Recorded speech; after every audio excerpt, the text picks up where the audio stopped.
ಈಗ ನಮ್ಮ ಕರ್ನಾಟಕದ ಕಥೆನೂ ಅದೇ ತಾನೇ. ಯೋಚನೆ ಮಾಡಿ ಒಂದ್ಸಲಿ, ಎಷ್ಟು ಜನ ಬೇರೆ ಬೇರೆ ಕಡೆಯಿಂದ ಬಂದು ಒಂದು ಕಂಟ್ರೋಲ್ ಇಲ್ಲ ಏನಿಲ್ಲ. ಇವತ್ತು ಆಚೆ ಕಡೆ ಹೋದ್ರೆ ಇದು ನಮ್ಮೂರ, ಯಾರೂರು, ಯಾರು ಇವರು ಅನ್ನೋಂತ ಒಂದು ಫೀಲಿಂಗ್ ಬರುತ್ತೆ ತಕ್ಷಣ. ಮೇಜರ್ಲಿ ಬೆಂಗಳೂರಲ್ಲಿ ಹೌದು. ಮೊನ್ನೆ ಚರ್ಚ್ ಸ್ಟ್ರೀಟ್ ಅಲ್ಲಿ from the first point to last point walk ಮಾಡ್ಕೊಂಡು ಹೋಗ್ತಾ ಇದ್ವಿ.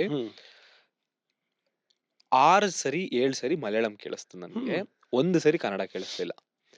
ಒಂದು ಫ್ಯಾಮಿಲಿ ಬರ್ತಿತ್ತು, ಓಕೆ ಇವ್ರಾರು ಕನ್ನಡದವ್ರೇನೋ ಅಂತ ಅನ್ಕೊಂಡ್ರೆ ಅವರು ಮಲಯಾಳಮಲ್ಲಿ ಮಾತಾಡಕ್ ಶುರು ಮಾಡಿ. ನನಗೆ ಇದಕ್ಕಿಂತ ಬೇಜಾರಾಗದೇನಂದ್ರೆ, ಆಯ್ತಪ್ಪ ನಾವೆಲ್ಲ ಹಬ್ಬಗಳನ್ನ ಸೆಲೆಬ್ರೇಟ್ ಮಾಡ್ತೀವಿ, ಕರ್ನಾಟಕದ ಹಬ್ಬಗಳನ್ನೇ ನಾವು ಅವ್ರ ಹಬ್ಬಗಳ ತರ ಮಾಡಲ್ಲ ಅಂತ ಇನ್ನೊಂದ್ ಕಡೆ ಬೇಜಾರಿದೆ. ಎಷ್ಟೊಂದು ಕಾಲೇಜಸ್ ಆಗಿರ್ಬೋದು, ನಾವು ಮಾರ್ಕೆಟಿಂಗ್ ಹ್ಯಾಂಡಲ್ ಮಾಡೋ ಕಾರಣ ಓಣಂ ಓಣಂ ಇವಾಗ ಕರ್ನಾಟಕದ್ದು ಇದಾಗ್ಬಿಟ್ಟಿದೆ, ಏನೋ ಬೆಂಗಳೂರಿನ ನ್ಯಾಷನಲ್ ಫೆಸ್ಟಿವಲ್ ಆಗ್ಬಿಟ್ಟಿದೆ. It's very sad. ಎಲ್ಲಿವರೆಗೂ ನಮ್ಮ ಭಾಷೆ, ನಮ್ಮ ನೆಲ, ನಮ್ಮ ತಾಯಿ, ನಮ್ಮ ನುಡಿಯ ಬಗ್ಗೆ ನಮಗೊಂದು ಪ್ರೌಢಿಮೆ ಬರಲ್ವೋ, ಎಲ್ಲಿವರೆಗೂ ನಾವು ಎದೆ ಉಬ್ಬಿಸಿ ನಾವು ಕನ್ನಡಿಗರು ಅಂತ ಹೇಳಲ್ವೋ, ನಾವು ಕನ್ನಡದವರು ಅಂತ ಹೆದರ್ಕೊಂಡು ಹೇಳ್ತೀವೋ, ಅಲ್ಲಿವರೆಗೂ ನಿಮಗೆ ಇದೇ ಸ್ಟೇಟಸ್ಸೇ. ಇನ್ನು ಮುಂದಕ್ಕೂ ಇದೆ ಆಗೋದು. ಎಲ್ಲ ಬನ್ನಿ ಬರಬೇಕು. ಆದರೆ ನಾವು ಹೆಂಗೆ ಬದುಕ್ತೀವೋ ನಮ್ಮ ಜೊತೆಗೆ ನೀವು ಬೆರಿಬೇಕು. ಇದನ್ನ ನಾನು ಕಲ್ತಿದ್ದು ಇಲ್ಲಲ್ಲ, ಹೊರ ದೇಶಕ್ಕೆ ಹೋಗಿ. ಚೈನಾ ದೇಶಕ್ಕೆ ಹೋದರೆ ನೀವು ಚೈನೀಸ್ ಥರ ಬಿಹೇವ್ ಮಾಡಬೇಕು, ಚೈನಾ ಥರ ಇರಬೇಕು. ಅವ್ರ ಎಲ್ಲಿ ಒಂದೇ ಒಂದು ಕಡೆ ಆಂಗ್ಲ ಭಾಷೆಯ ಬೋರ್ಡ್ ಕಾಣಲ್ಲ, ಒಂದು ಚೂರು ಅವ್ರ ಕಲ್ಚರ್ನ ಬಿಟ್ಕೊಡಲ್ಲ. ರಷ್ಯಾಗೆ ಹೋದ್ರೆ ರೂಸ್ಕಿ ಬಿಟ್ರೆ ಬೇರೆ ವಿಷಯ. ನಪುನಿಮಾಯ್, ನೀವು ಇಂಗ್ಲೀಷ್ ಸರ್, ಇಂಗ್ಲೀಷ್ ನಪುನಿಮಾಯ್, he knows English but he does not want to speak. So ಅದರ ಅರ್ಥ ಏನಂದ್ರೆ, ನಮಗೆ ಇದು ನಮ್ಮ ತಪ್ಪು, ಇದು ಮಲಯಾಳೀಸ್ ತಪ್ಪಲ್ಲ, ಇದು ಬೇರೆಯವ್ರ ತಪ್ಪಲ್ಲ. ಆಮೇಲೆ ಹೊರ ದೇಶದಿಂದ, ಹೊರ ರಾಜ್ಯದಿಂದ ಬಂದ ತಕ್ಷಣ ಭಾಷೆ ಕಲಿಯೋದು ಅಷ್ಟು ಸುಲಭದ ಮಾತಲ್ಲ. ಇದು ನಾನು ಪ್ರಾಮಾಣಿಕವಾಗಿ ಹೇಳ್ತಾ ಇದ್ದೀನಿ. ಈಗ ನಾನು ತುಂಬಾ ಜನ ಕನ್ನಡಿಗರನ್ನ ವಿಶ್ವದ ಮೂಲೆ ಮೂಲೆಯಲ್ಲಿ ಹೋಗಿ ಭೇಟಿಯಾಗಿದ್ದೀನಿ. ಅವ್ರು ಯಾರೂ ಇವತ್ತವರೆಗೂ ಎಷ್ಟು 90% ಇವತ್ತವರೆಗೂ ಅಲ್ಲಿಯ ಲೋಕಲ್ ಭಾಷೆ ಕಲ್ತಿಲ್ಲ. 10 ವರ್ಷ 12 ವರ್ಷ ಆಗಿದೆ. ನಾನೇ ಕೇಳಿದೆ, ತಪ್ಪದು. ಇದು ನೀವು ನಮ್ಮ ಕರ್ನಾಟಕದಲ್ಲಿ ನಾನು ಪ್ರತಿಯೊಬ್ಬರು ಬಂದವ್ರನ್ನ 6 ತಿಂಗಳಿಗಿಂತ ಜಾಸ್ತಿ ಇದ್ರೆ ನೀವು ಕನ್ನಡ ಕಲಿಬೇಕು ಅಂತ ನಾನೇ ಪರ್ಸನಲಿ ಹೇಳ್ತೀನಿ, ಅಥವಾ ನಾವು ರಿಕ್ವೆಸ್ಟ್ ಮಾಡ್ತೀವಿ. ನೀವು ಕಲಿತಾ ಇಲ್ಲ ಸರ್, ಕಷ್ಟ, ಮತ್ತೆ ಎಫರ್ಟ್ ಹಾಕ್ಬೇಕು ನೀವು.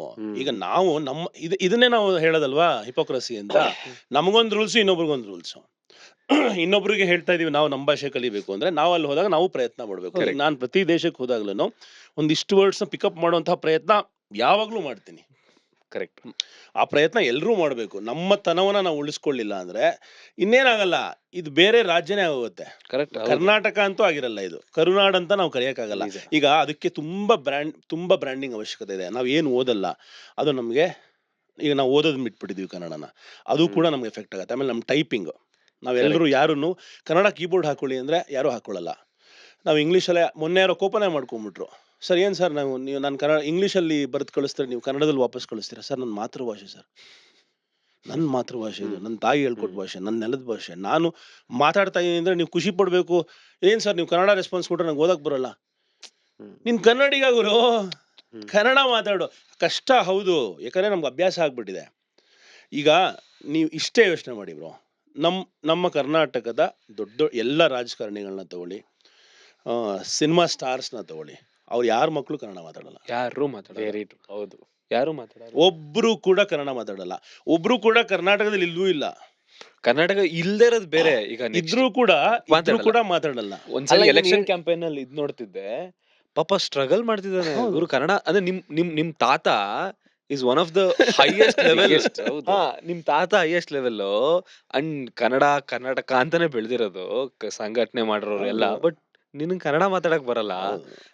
ಐ ಡೋಂಟ್ ಹೆಂಗ್ ಡಿಫೆಂಡ್ ಮಾಡ್ಕೋತಾರೆ ಅವ್ರ ತಾತ ಅದನ್ನ. ಅಲ್ಲ, ನಾಳೆ ದಿನ ಇವರೇ ಫೇಸ್ ಆಫ್ ದ ಲ್ಯಾಂಗ್ವೇಜ್, ಭಾಷೆ ಇನ್ನೊಂದಿದು ಅಲ್ಲ. ಹೇಳಿದ್ರೆ ಮಾರಲ್ ಪೊಲೀಸಿಂಗ್ ಅಂತಾರಲ್ಲ. ಐ ಹೋಪ್ ಅವ್ರು ಪೊಲಿಟಿಕ್ಸ್ ಬರ್ದೇ ಇರ್ಲಿ. ಬಿಕಾಸ್ ಏನಕ್ಕೆ ಅಂತ ಅಂದ್ರೆ, ನಾಳೆ ದಿನ ಗುರು ನಮ್ ಪೊಲಿಟಿಷಿಯನ್ಸ್ ಕನ್ನಡ ಮಾತಾಡ್ತಿಲ್ಲ, ನಾವೇನಕ್ಕೆ ಮಾತಾಡೋಣ ಅಂತ ಬಂದ್ಬಿಟ್ರೆ. ಅಲ್ಲ, ಆಲ್ರೆಡಿ ಈಗ ನೀವು ಎಷ್ಟೊಂದು ಏರಿಯಾ ತಗೊಳ್ಳಿ, ಬೆಂಗಳೂರಿನ ಎಷ್ಟೊಂದು ಏರಿಯಲ್ಲಿ ತಗೊಂಡ್ರೆ, ಒಂದ್ ಕಡೆ ತೆಲುಗು MLA ಇದಾರೆ, ಹೌದು, ತಮಿಳ್ ಕಾರ್ಪೊರೇಟರ್ ಇದಾರೆ. ಈಗ ಬೇರೆ ಬೇರೆ ಕಡೆ ಆಗಿದ್ದು ಇದೆ ಅಲ್ವಾ. ಈಗ ಲಂಡನ್ ಅಲ್ಲಿ ಮುಸ್ಲಿಂ ಮೇಯರ್ ಇದಾರೆ ಅನ್ನೋದಕ್ಕೆ ಪಾಕಿಸ್ತಾನ್ ಮೇಯರ್ ಇದಾರೆ ಅನ್ಬಿಟ್ಟು ಇಷ್ಟೆಲ್ಲ ಮಾತಾಡ್ತಾ ಇದಾರಲ್ವಾ. ಇದೇ ನಮ್ಮಲ್ಲೇ ಆಗ್ತಾ ಇದೆಯಲ್ಲ, ಬೇರೆ ಕಡೆ ಯಾಕೆ ಯೋಚನೆ ಮಾಡಲ್ಲ? ಈಗಿರೋರು ಅಟ್ಲೀಸ್ಟ್ ಕನ್ನಡ ಮಾತಾಡ್ತಾರೆ, ಓಕೆನಾ? ಅಂದ್ರೆ ಓದಕ್ಕೆ ಬರೆಯಕ್ಕೆ ಅಟ್ಲೀಸ್ಟ್ ಬರುತ್ತೆ. ಅವ್ರ ನೆಕ್ಸ್ಟ್ ಪೀಳಿಗೆ ಇದೆಯಲ್ಲ, ಅವ್ರಿಗೆ ನಿಜ ಬರಲ್ಲ. ಅಲ್ಲ, ಬರ್ಲಿಲ್ಲ ಅಂದ್ರೆ ಏನಾಗುತ್ತೆ ಗೊತ್ತಾ? ಎಲ್ಲರೂ ಅನ್ಕೋತಾ ಇದಾರೆ ಒಂದ್ ಭಾಷೆ ಹೋದ್ರೇನು ಅಂತ. ಭಾಷೆ ಹೋದ್ರೆ ನಮ್ ಇತಿಹಾಸ ಹೋದಂಗೆ, ನಾವು ಹೋದಂಗೆ ನಮ್ಗೆ ಯಾವ ಮರ್ಯಾದೆ, ಆವತ್ತಿನ ದಿವಸದಿಂದ ನಮ್ಗೆ ಯಾವ ಮರ್ಯಾದೆನೂ ಇರಲ್ಲ.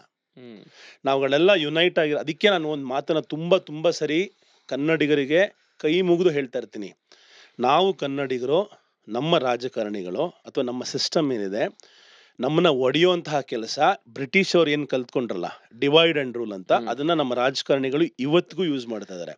ಜಾತಿ, ಧರ್ಮ, ಏರಿಯಾ, ಕೇರಿ. ನನ್ನ ಕೇಳ್ತಾರೆ, ಸರ್ ಯಾವ ಊರು ನಿಮ್ದು, ಯಾವ ಏರಿಯಾ ನಿಮ್ದು ಅಂತ. ನಾನು ಹೇಳ್ತೀನಿ, ನನ್ನ ಕರ್ನಾಟಕ, ಇಡೀ ಕರ್ನಾಟಕ ನಂದು, ಕರ್ನಾಟಕದ ಇಂಚಿಂಚು ನಂದು. ನಾನು ಯಾವ ಊರಿಗೂ ಬಿಲಾಂಗ್ ಆಗಲ್ಲ, ಯಾವ ಏರಿಯಾಗೂ ಸೇರಲ್ಲ, ಯಾವ ಜಾತಿಗೂ ಸೇರಲ್ಲ, ಯಾವ ಮತಕ್ಕೂ ಸೇರಲ್ಲ. ನಾನು ಸೇರೋದು ನನ್ನ ಮನೆಗೆ ಹೋದಾಗ ನನ್ನ ಧರ್ಮ, ನನ್ನ ಜಾತಿ, ನನ್ನ ದೇವರು ಬಂತು. ನಾನು ಕರ್ನಾಟಕದ ವಿಷಯಕ್ಕೆ ಬಂದಾಗ ನಾನು ಕನ್ನಡಿಗ ಅಷ್ಟೇ. ನಾನು ಹಿಂದೂ ಅಲ್ಲ, ನಾನು ಮುಸ್ಲಿಂ ಅಲ್ಲ, ನಾನು ಕಲಾಸಿಪಾಳ್ಯ ಅಲ್ಲ, ನೀನು ಆರ್ ಆರ್ ನಗರ ಅಲ್ಲ. ಈಗ ಈ ಡಿಫ್ರೆನ್ಸ್ ನ ಕ್ರಿಯೇಟ್ ಮಾಡಿರೋದು ಯಾರು? ನಮ್ಮ ಮಧ್ಯೆ ಇರುವಂತಹ ರಾಜಕಾರಣಿಗಳು, ನಮ್ಮ ಮಧ್ಯೆ ಇರುವಂತಹ ಸೋ ಕಾಲ್ಡ್ ಲೀಡರ್ಸ್. ಇವ್ರು ರಾಜಕಾರಣಿಗಳೆಲ್ಲ ಲೀಡರ್ಸ್. ಯಾರು ರಾಜಕಾರಣಿ ಮುಂದಿನ ಎಲೆಕ್ಷನ್ ಬಗ್ಗೆ ಯೋಚನೆ ಮಾಡೋನು, ಯಾರು ನಿಜವಾದ ನಾಯಕ, ಮುಂದಿನ ಪೀಳಿಗೆ ಬಗ್ಗೆ ಯೋಚನೆ ಮಾಡೋನು, ನೆಕ್ಸ್ಟ್ ಜನರೇಷನ್ ಬಗ್ಗೆ ಯೋಚನೆ ಮಾಡ್ತಾರೋ ಯಾರಿದ್ದಾರೆ ನಮ್ಮಲ್ಲಿ?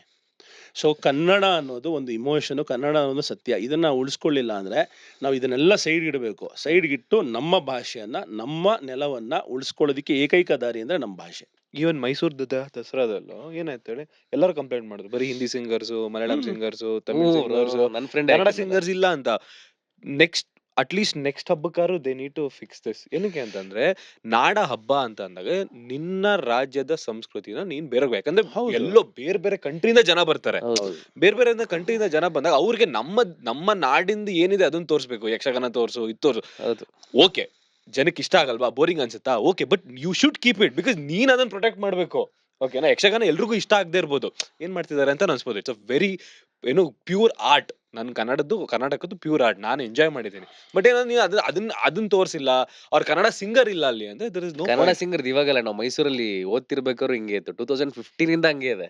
ಒಬ್ಬರನ್ನ ಮಧ್ಯೆ ಹಾಕ್ಬಿಟ್ಟು ಏನಾನ ಕನ್ನಡ ಆರ್ಟಿಸ್ಟ್ ಗಳನ್ನೇ ಪ್ರೋತ್ಸಾಹ ಮಾಡ್ದಂಗ್ ಮಾಡ್ತಾರೆ. ಬ್ರೋ, ಇದು ಕನ್ನಡ ಪ್ರೋತ್ಸಾಹ ಯಾಕೆ ಮಾಡ್ಬೇಕು ಬ್ರೋ ಯಾರಾದ್ರು? ಇದು ಕನ್ನಡ ನೆಲ, ಕನ್ನಡ ಭೂಮಿ. ಇಲ್ಲಿ ಕನ್ನಡಿಗನೇ ಸಾರ್ವಭೌಮ. ನಾವು ಯಾಕೆ ಪ್ರೋತ್ಸಾಹದ ಮಾತು ಯಾಕೆ ಆಡ್ಬೇಕು ನಾವು? ಕನ್ನಡ ಉಳಿಸಿ, ಕನ್ನಡ ಬೆಳೆಸಿ. ಅಲ್ಲ, ಯಾವ ಖುಷಿಗೆ ರೀ? ನಾನೇ ರಾಜ, ನಾನು ಯಾಕೆ ಉಳಿಸಿ ಬೆಳೆಸಿ ಅನ್ಬೇಕು? ನಾನು ಉಳಿಸ್ಕೊಬೇಕು.